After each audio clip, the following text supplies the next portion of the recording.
Maintenant que l'euphorie des résultats de la DV est passée, il faut maintenant se concentrer sur les choses importantes, surtout pour ceux qui ont été sélectionnés à la DV Lottery. Et la première chose à faire lorsque vous avez été sélectionné pour la DV Lottery, pour avoir une chance d'obtenir ce visa et enfin arriver aux États-Unis, vous avez besoin de remplir votre DS de 60. Et pour remplir votre DS de 60, c'est très simple. Il faut juste aller sur le site ceac.state.gov. Avant même que je n'arrive par rapport à ça, vous êtes très nombreux à vouloir travailler avec moi, qui m'écrivez en inbox, que ce soit par email ou bien par TikTok. Je suis disponible à travailler avec vous. On va devoir discuter sur les détails et tout. Malheureusement, cette dernière, je suis vraiment occupé. Bientôt, je vais partir en mission et tout. Mon programme est chargé. Mais si vous avez besoin de travailler avec moi, n'hésitez pas à m'écrire par email fabricebojona1@gmail.com. On va discuter. Si on s'entend, on va définitivement travailler ensemble. Ce sera un plaisir ou un honneur pour moi de vous accompagner dans la suite de votre procédure. Pour remplir le DS 60, c'est très simple. Première étape, soit sur votre téléphone, soit sur ordinateur, de préférence parce que vous avez assez d'espace pour voir tous les détails. Il faut aller sur le site ceac.state.gov. Je répète, ceac.state.gov. Et lorsque vous arrivez sur l'interface de ceac.state.gov, vous allez voir plusieurs options. Et vous allez voir l'option non immigrant et l'option immigrant. Et vous cliquez sur DS 260, Online Immigrant Visa and Alien Registration Application. C'est ce qu'il faut cliquer. Maintenant, quand vous cliquez ça, c'est très facile. La prochaine chose à faire, c'est de cliquer Continue sur la page qui va suivre. Et la prochaine page qui va s'ouvrir après ça, vous allez voir Sign In et on va vous demander votre case number. Vous avez besoin de renseigner votre case number. Maintenant, en mettant votre case number, après 2026 AF, éliminez les zéros. Ne mettez pas les zéros. Ou éliminez ces zéros et mettez directement votre case number. Si par exemple votre case number est de 53 455 et que sur la fiche de sélection, vous avez vu 2026 AF 000 53 000, quoi que ce soit, pour remplir le DS 260, vous allez mettre 2026 AF, vous laissez les zéros et vous allez directement au chiffre. Donc, vous mettez 53 350.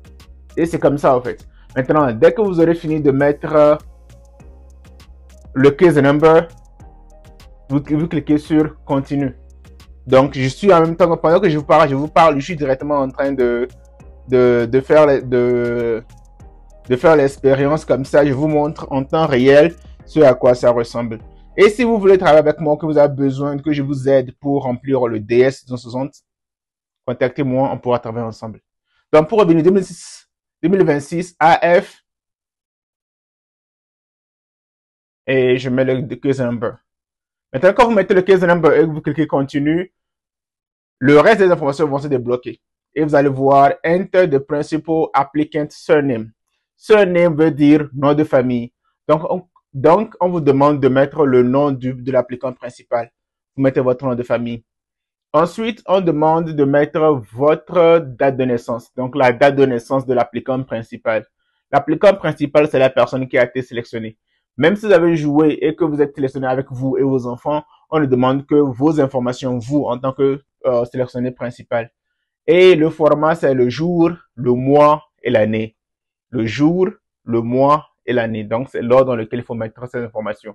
Ensuite, on va vous demander Electronic Diversity Visa Confirmation Number. Bien que vous ayez été sélectionné, que vous avez déjà votre case number, vous avez quand même besoin de votre numéro de confirmation. Vous allez mettre votre numéro de confirmation, les 16 caractères de votre numéro de confirmation dans la 4e colonne. Et juste après, il y a cette petite option, on dit I am. Et maintenant, il y a Select One. Il y a plusieurs options. Soit vous êtes l'applicant, soit vous êtes c'est quoi on dit lawyer, comment on appelle attorney. Soit vous êtes l'avocat, ou vous êtes, une tierce personne. Dans la plupart du temps, c'est beaucoup plus intéressant de mettre, si c'est vous-même qui le faites, mettez I am the applicant. Donc, vous mettez I'm the applicant. Et maintenant, à la fin, il y a un caractère que vous devez saisir. Maintenant, quand vous saisissez le caractère, l'option va s'ouvrir continue. Donc, quand vous continuez maintenant, votre DS va s'ouvrir et vous pouvez maintenant commencer à remplir vos informations. Maintenant, comment est-ce que ça se passe? Vous avez 30 jours après l'ouverture de votre DS pour remplir toutes les informations. Et si vous n'êtes pas trop sûr de comment ça se passe, après avoir rempli une partie et que peut-être vous n'avez pas le temps, bien vous êtes occupé, vous pouvez juste sauvegarder et revenir après et continuer de là où vous avez arrêté, en fait. C'est possible. C'est possible d'arrêter, de sauvegarder, de revenir continuer. J'aime généralement dire aux gens, quand on me demande combien de temps est-ce que ça prend pour remplir le DS, je leur dis en une journée. En moyenne, une journée. Si j'ai toutes les informations, même une demi-journée suffit pour remplir toutes les informations du DS. Maintenant, si je travaille avec vous et que vous me demandez de vous aider à remplir votre dossier, je remplis toutes les informations, je vous le renvoie, vous allez vérifier. Quand vous confirmez que tout est correct, c'est là, au fait, que je soumets. Donc, c'est très facile. Croyez-moi, vous pouvez le faire tout seul. Ce n'est pas sorcier, ce n'est pas de la magie. Vous pouvez mettre toutes vos informations vous-même et être en mesure de continuer la procédure. Mais si vous avez besoin de l'avis de quelqu'un peut-être qui est habitué à faire ça, on peut définitivement vous aider. Et je vous conseille, avant même de commencer à remplir le DS, mettez toutes les informations, mettez toutes vos informations en fait, apprêtez toutes les informations, apprêtez toutes les informations. Comme ça, quand vous allez commencer à remplir, il n'y a pas question d'aller revenir en fait. Vous le faites une bonne fois et puis vous passez à autre chose. C'est vraiment très facile. Je pense que j'ai plusieurs vidéos sur YouTube où j'en parlais dans les précédentes années. Je vais essayer de faire en fait, comment je vais appeler ça? Je vais essayer de faire une petite vidéo avec les grandes informations que vous avez besoin pour remplir le DS de ce zone, les différentes familles. You know what?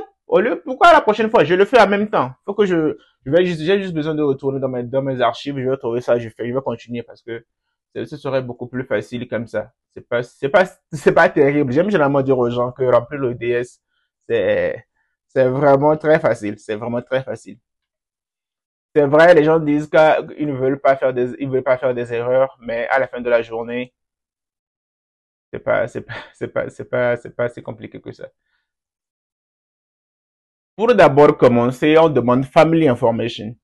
Donc, on demande le nom du père, de la mère, et je précise, ce n'est pas dans l'ordre. Mais voici les informations qu'il faut déjà commencer à mettre de côté. Le nom du père, de la mère, la date de naissance, le lieu de naissance, et l'année de naissance du papa. Et si on demande si votre père est encore vivant ou décédé, et vous allez faire pareil pour votre père et votre mère. On va aussi demander previous US travel information, c'est-à-dire les informations précédentes sur votre voyage. Est-ce que vous avez une fois voyagé vers les États-Unis? Ou bien est-ce que vous avez une fois fait une demande de visa pour les États-Unis? Ou bien est-ce que vous avez une fois eu un visa pour les États-Unis? S'il vous plaît, ne mentez pas parce qu'on saura. Ensuite, on va vous demander les informations personnelles. Donc, adresse, téléphone et tout, c'est là-bas que vous allez mettre vos propres informations, nom, prénom, date de naissance, tout, adresse email et vous devez être en mesure de vous rappeler de toutes les adresses auxquelles vous avez vécu pendant les 5 dernières années. C'est super important.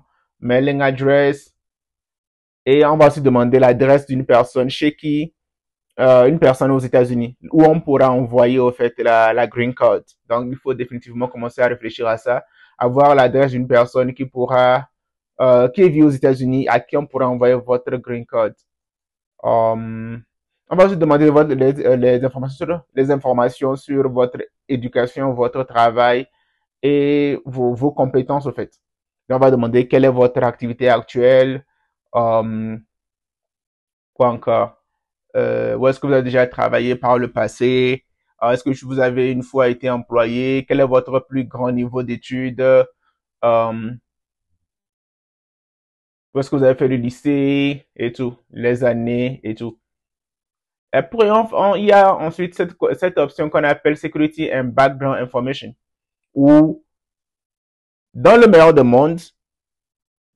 mondes, toutes les questions doivent être répondues non, sauf la deuxième question qui est Do you have documentation to establish that you have received vaccination in accordance with US law? Même si actuellement vous n'avez pas votre carnet jaune ou bien votre carnet de vaccination, lorsque vous irez les analyses médicales à la clinique avant l'interview, on vous établira au fait un carnet jaune de vaccination qui va vous permettre de voyager. Donc, répondez oui, mais pour tout le reste, ça va être non en fait. C'est aussi simple que ça. Ensuite, il y a aussi une option où on va demander où est-ce que vous voulez votre interview, dans quel pays est-ce que vous voulez faire votre interview. Donc, vous choisissez ça. Et on va demander aussi les Social Security Number Information. Donc, on va demander si vous voulez, au fait, que la carte de numéro, le numéro de sécurité sociale, est-ce que vous voulez le numéro de sécurité sociale?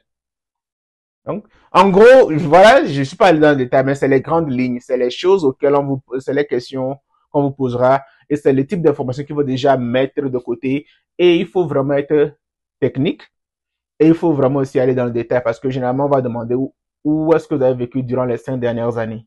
On va demander où est-ce que à quelle année vous avez le bac. Tout ça, en fait, on va demander tout ça. Et il est important d'avoir ces informations déjà prêtes, et maintenant, ça va le faire. Mais bon, comme je dis, c'est pas sorcier. Les gens l'ont fait avant. Mais si vous avez besoin d'aide, vous avez besoin d'accompagnement et de suivi, je comprends. Écrivez-moi fabricebodjona1@gmail.com. Je me ferai le plaisir de vous aider. Donc, d'ici là, un pouce bleu, un commentaire. Si vous avez des questions par rapport à la procédure, ou bien par rapport à certaines étapes, ou bien à certaines parties de la DS, n'hésitez pas à laisser un commentaire au bas de la vidéo. Likez, commentez, partagez, abonnez-vous massivement, partagez cette vidéo à toutes les personnes qui ont été sélectionnées, partagez-les dans les groupes Telegram, dans les groupes Facebook, c'est comme vous voulez. On va continuer à apprendre. Donc, Fabio Le Saint, un commentaire, on est ensemble. Fabio Le Saint. Flex.